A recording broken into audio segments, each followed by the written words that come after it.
हाय अस्सलाम वालेकुम। आप देख रहे हैं मेरा YouTube channel tips of life. कैसे हैं आप सब दोस्तों? अल्लाह से दुआ करती हूँ आप लोग खैरियत से और मुझे भी अपनी दुआ में शामिल करिएगा। आज हम लर्न करेंगे प्रेजेंट इंडेफिनिट के इंटेरोगेटिव सेंटेंस और आइए देख लेते हैं कि इसकी पहचान क्या है और इसको कैसे बनाना है।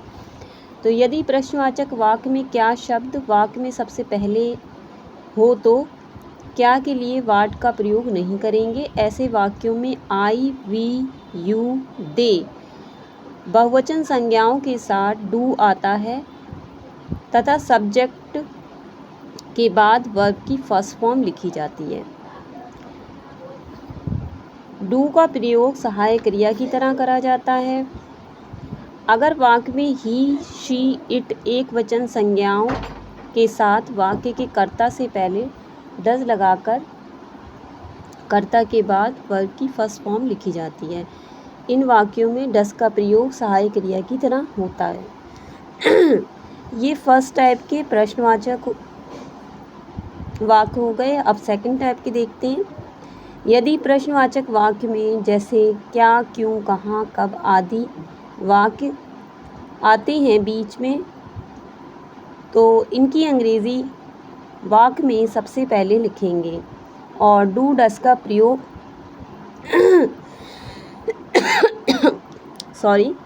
डू डस का प्रयोग जो है इसमें बीच में किया जाएगा।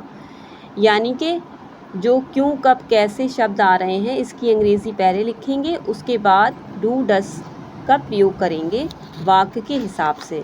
अगर बहुवचन है तो डू का यूज़ करेंगे और एक वचन है तो डस का प्रयोग करेंगे। क्रिया की यहाँ पर जो है फर्स्ट फॉर्म आएगी। आइए अब देख लेते हैं कि इसके वाक्य कैसे बनाने हैं। तो हम पहले फर्स्ट टाइप के वाक्य बनाएंगे। जैसे पहला एक वाक्य ले लेते हैं, क्या वह रोज़ स्कूल जाता है, क्वेश्चन मार्क लगाएंगे। इसको बनाएंगे does he go to school daily, question mark. दूसरा देख लेते हैं, क्या चपरासी घंटी नहीं बजाता है। अब क्या चपरासी घंटी नहीं बजाता है, ये इंटेरोगेटिव नेगेटिव हो गया। तो इंटेरोगेटिव नेगेटिव में कोई ख़ास बात नहीं है, सिर्फ इसमें नॉट बढ़ जाता है। तो क्या बनाएंगे, does the peon not ring the bell, question mark लगाएंगे हिंदी वाले में भी और इंग्लिश वाले में भी। याद रखिए ये जो हिंदी के और अंग्रेज़ी के इसके वाक्य है इसमें प्रश्नवाचक चिन्ह लगाना ज़रूरी है। अब तीसरा देख लेते हैं, क्या तुम्हारे अध्यापक तुम्हें पीटते हैं, does your teacher beat you. इसी तरह से चौथा वाक्य देखते हैं, क्या वे सदैव सच बोलते हैं, do they always speak the truth. ये फर्स्ट टाइप के इंटेरोगेटिव सेंटेंसेस हो गए जिसमें मैंने आपको इंटेरोगेटिव नेगेटिव भी समझा दिया है। अब सेकंड टाइप के इंटेरोगेटिव सेंटेंस देख लेते हैं। पहला वाक्य है, उसे अंग्रेज़ी कौन पढ़ाता है। इसमें कौन शब्द बीच में आ रहा है तो इसकी अंग्रेज़ी सबसे पहले लगेगी। जैसे बना लेते हैं, who teach him English.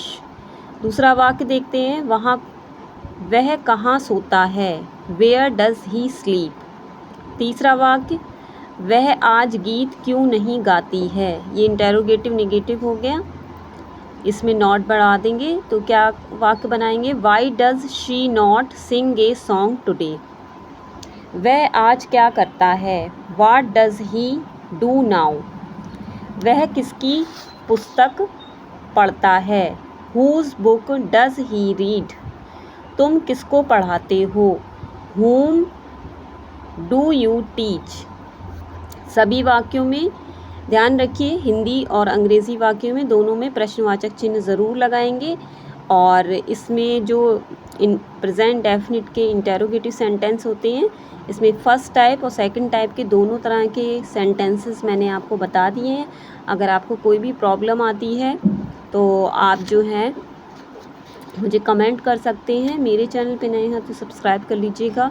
Like share comment करना बिल्कुल मत भूलिएगा। मेरे साथ बने रहिएगा। अल्लाह हाफ़िज़, टेक केयर, बाय बाय।